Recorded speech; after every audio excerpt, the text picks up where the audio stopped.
चरवाहा जंगल में बकरी चरा रहा है और हजरत उमर अपने साथियों के साथ जंगल में से गुजर रहे हैं।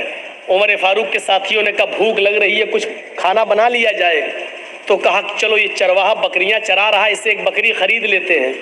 हजरत उमर ने कहा बेनी शातन, एक बकरी बेचोगे मुझे, एक बकरी मुझे बेच दो। चरवाहे ने कहा बकरी मेरी नहीं है, मेरे मालिक की है, हम तो गुलाम हैं, हम तो उसका हुक्म मानते हुए बकरी चराने आए जंगल में। उसको मालूम नहीं कि मेरे सामने जो हस्ती खड़ी है ये 22 लाख मुरब्बा मील पर हुकूमत करने वाली हस्ती है, ये उमर है, उसको मालूम नहीं है चरवाहे। हजरत उमर ने उसका इम्तहान लिया, कहा अरे मालिक की है तो क्या हुआ, मालिक से कह देना जंगल में भेड़िया आया एक बकरी खा गया, और क्या कर लेगा वो तेरा, कुछ नहीं करेगा।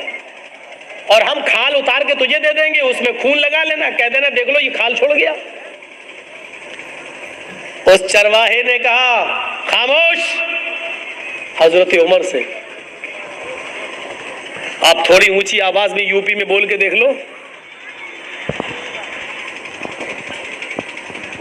नहीं बोल पाओगे।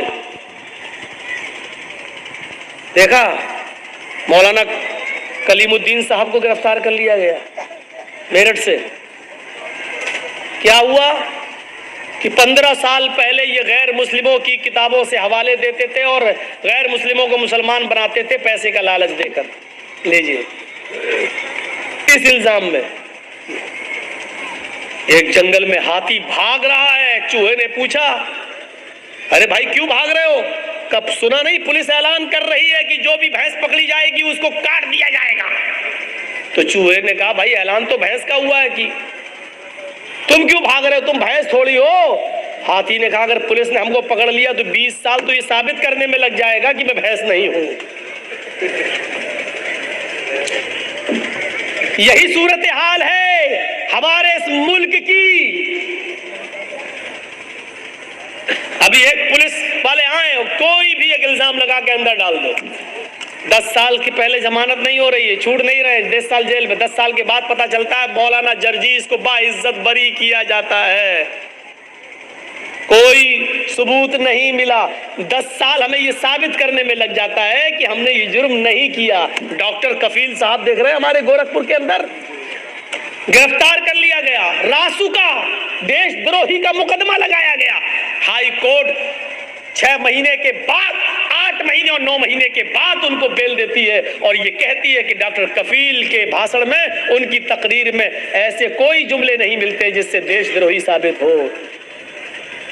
अब होना क्या चाहिए था कि जिस गवर्नमेंट ने उस पर देशद्रोही का मुकदमा लगाया, अब वो देशद्रोही कोर्ट ने साबित कर दिया कि नहीं है, तो अब सरकार को कटघरे में खड़ा होना चाहिए, लेकिन सरकार को कटघरे में खड़ा नहीं किया जा सकता है साहब। क्यों?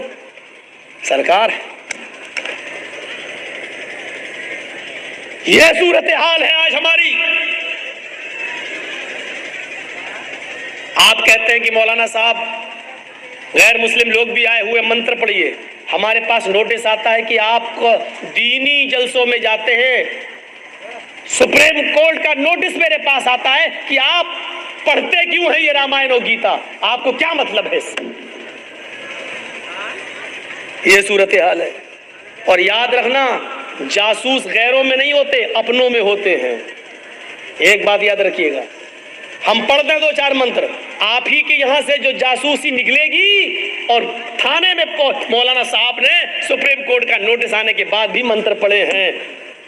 बहुत आसान है हुक्म दे देना और चला लेना, लेकिन मेरे भाइयों दूसरे के मजबूरी को भी सामने रखिए कि दूसरा किस तरीके से जिंदा है।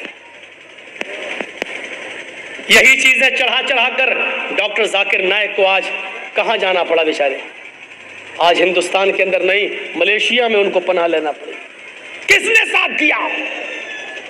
कौन था उनके साथ? और जर्जीस ने उसी वक्त कहा था, आज डॉक्टर जाकिर नाइक पर उंगली उठी है गवर्नमेंट की। अगर सारे मुसलमान एक प्लेटफार्म पे नहीं आए तो यहां से रवाज निकलेगा। आज के बाद मौलवियों की नींदें हराम होंगी। नहीं सुनी हमारी किसी ने। दूसरे मसलक के लोगों ने कहा वो तो वहाबी है, वो आतंकवादी है, ये है वो है। खुद अपने ही लोगों ने गवर्नमेंट तक जासूसी की वीडियो निकाल कर दिखाई, देखो फला स्टेज पर इतने लोगों को मुसलमान किया, इतने लोगों को मुसलमान किया। ये जासूसी उनके साथ की गई और आज डॉक्टर जाकिर नाइक को मलेशिया जाना पड़ा। मेरे भाइयों, तसव्वुर कीजिए आप, मैंने कहा था कि उठेगा, लेकिन जब एक प्लेटफार्म पे कोई नहीं आया, उसके बाद फिर उठा तो देखो मौलाना कलीमुद्दीन चले गए, देखो मौलाना साद को किस तरीके से कोरोना बम कहा गया है। वो निजामुद्दीन मरकज के अंदर ये मरकज से फैला कोरोना, ये फैला, हमने पेशीन गोई की थी, हालांकि इल्म गैब अल्लाह के अलावा कोई नहीं जानता, लेकिन आसार बता रहे थे कि डॉक्टर जाकिर नाइक की खामोशी पर, उनकी बात पर खामोशी ये दूसरे मौलवियों के लिए दरवाजा खोल रही है। और खुला, क्या चाहते हो कि मेरे लिए भी दरवाजे खुल जाएं? खुलेंगे तो देखा जाएगा, लड़ेंगे, लेकिन जहां तक हो सके अपने आप को पहले एहतियात किया जाए, अपने आप को बचाया जाए। अल्लाह के रसूल ने फरमाया, जब जंगल में जाओ तो पहले ऊंट को बांध दो दरख्त से, उसके बाद अल्लाह पर भरोसा करो। ऊंट को खुला छोड़ दिया, सो गए, अल्लाह मालिक कुछ नहीं होगा तो भागी जाएगा। पहले बांध दो, फिर सोइए, फिर अल्लाह पे भरोसा कीजिए कि मैंने ऊंट को बांधा है, अल्लाह पे भरोसा कुछ नहीं होगा। तो पहले एहतियात कीजिए, पहले तदबीरें कीजिए आप। वो चरवाहा था जंगल का, और क्या कह रहा उमर से, 22 लाख मुरब्बा मील पर हुकूमत करने वाली शख्सियत से, खामोश, मुझे बता रहे हो, अपने मालिक से कह देना, मैं तुझे तो जानता नहीं हूं कि तू कौन है, लेकिन इतना सुन, मैं मोहम्मद रसूलुल्लाह का उम्मती हूं। हजरत उमर कान लगाकर उसकी बात को सुन रहे हैं। मैं मोहम्मद रसूलुल्लाह का मानने वाला हूं, तुमने मुझे जो मशवरा दिया, मेरा मालिक बहुत नेक है, अगर एक बकरी में तुम्हें बेच भी दूं और उसकी कीमत ले भी लूं तो मेरा मालिक मुझे कुछ नहीं कहेगा। मैं कह दूं कि बकरी भेड़िया खा गया तो मेरा मालिक मेरा यकीन भी कर लेगा, लेकिन दुनिया में तो मैं अपने मालिक से झूठ बोल जाऊंगा, लेकिन कयामत के दिन मैं उस मालिक को क्या जवाब दूंगा जो मेरे मालिक का भी मालिक है। जा यहां से। गौर कीजिए, इस तकवे की रोशनी में हम कैसे लग रहे हैं।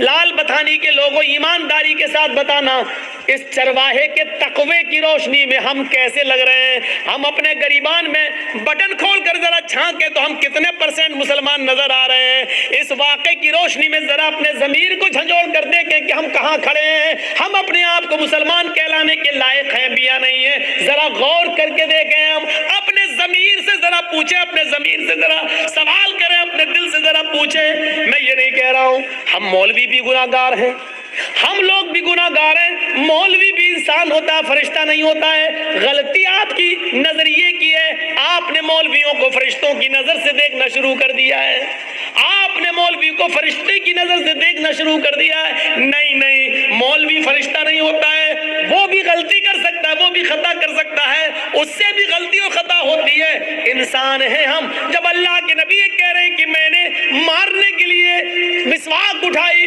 लेकिन मुझे डर लग गया, मैं यहाँ कांप गया, क्या मोहम्मद सल्लल्लाहु अलैहि वसल्लम उस लड़की को, उस खादिमा को जो मारने जा रहे हो, कहीं ऐसा तो नहीं उसकी गलती से ज्यादा तुम्हारी सजा हो जाए दी हुई। अगर उसकी गलती कम पड़ गई और आपकी ये छड़ी, आपकी ये मिसवाक से उसको तकलीफ उससे ज्यादा लग गई तो हो गई, तो कयामत के दिन आप अपने रब को क्या जवाब देंगे? कयामत के दिन क्या मुंह दिखाएंगे? हजरत उमर फारूक अपने गुलाम का कान मरोड़ देते हैं, और बात कितनी, आवाज दी गुलाम को, गुलाम ने आवाज दी, गुलाम ने अमीरुल मोमिनीन, अमीरुल मोमिनीन, अमीरुल मोमिनीन। हजरत उमर उस वक्त पेशाब कर रहे थे, उनको गुस्सा आया, कमीना अमीरुल मोमिनीन अमीर चिल्लाता चला जा रहा है। वो जल्दी से निकले और उधर आए और अपने गुलाम, इधर क्या आवाज दे रहा, पकड़ा, कान मरोड़ दिया कस के, यस हट, चल उधर बैठ।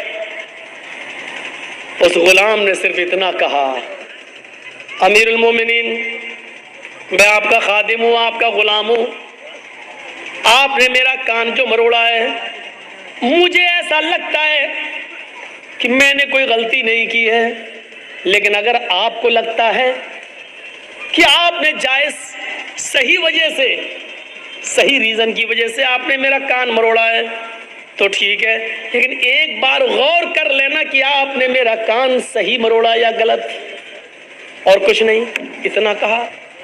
हजरत उमर ने कहा, جب تجھے معلوم تھا کہ میں استنجا کر رہا ہوں، پیشاب کر رہا ہوں، تو تو امیر المومنین کیوں چلا رہا تھا؟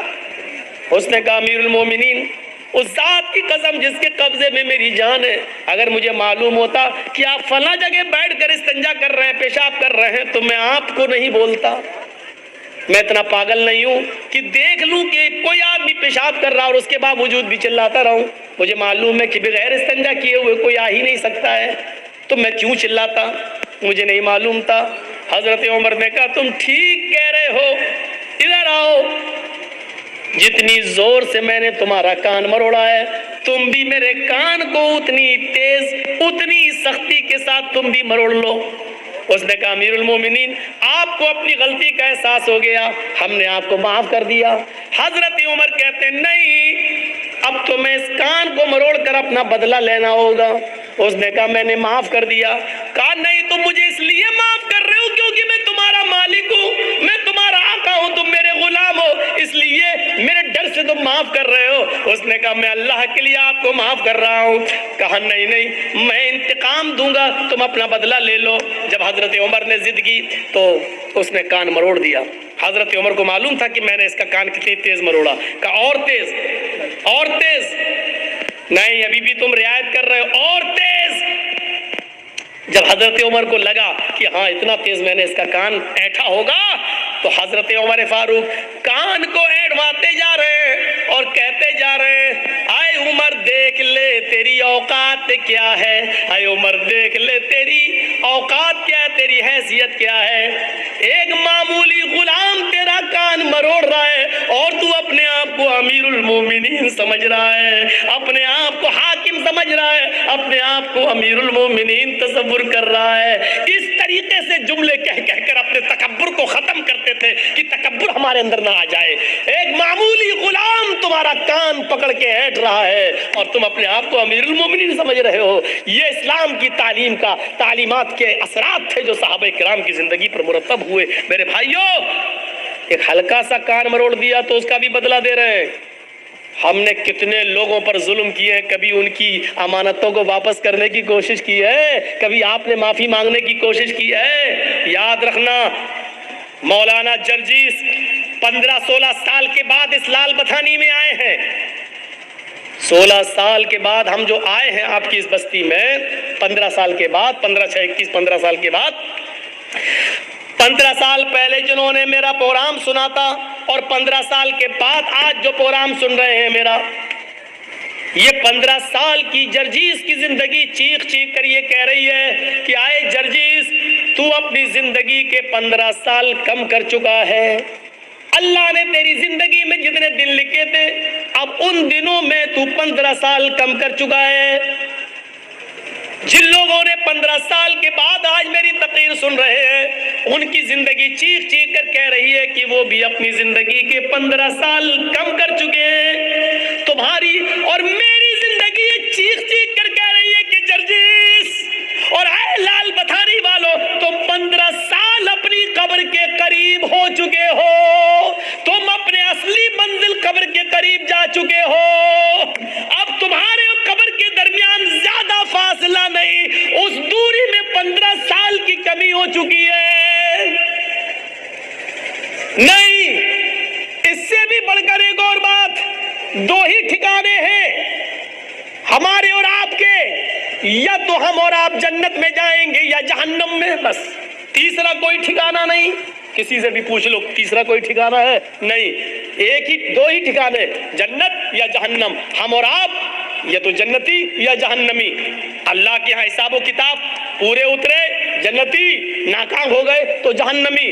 میں اب ایک بات اور کہہ رہا ہوں، 15 سال کی یہ زندگی چیخ چیخ کر کہہ رہی ہے، لال بتھانی والوں تمہاری بھی اور جرجیس میری بھی، کہ تم جنت یا جہنم کے اور اتنے قریب ہو چکے ہو کہ 15 سال کا عرصہ کم ہو چکا ہے۔ تم یا تو اپنی جنت کے قریب ہو یا اپنی جہنم کے۔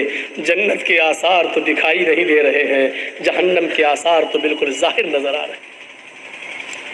جنت کے آثار کیسے نظر آ جائیں؟ حضرت عمر فاروق، جن کو اللہ کے نبی نے اسی دنیا میں جنت کی بشارت دی تھی، عمر تم جنتی، لیکن وہ بھی کہتے ہیں کہ आसमान से अगर कोई फरिश्ता पुकार कर ये कहे कि इस दुनिया के सारे लोग जन्नत में जाएंगे, कोई फरिश्ता पुकार के कहे कि सब जन्नती, पूरी दुनिया जन्नती, सिर्फ एक इंसान जहन्नम में जाएगा, एक आदमी जहन्नम में जाएगा।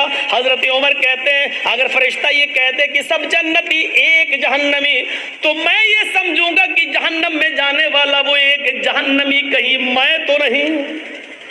ये उमर फारूक का हाल है। फिर हम और आप कैसे सो जाते हैं अपने बिस्तर पर ये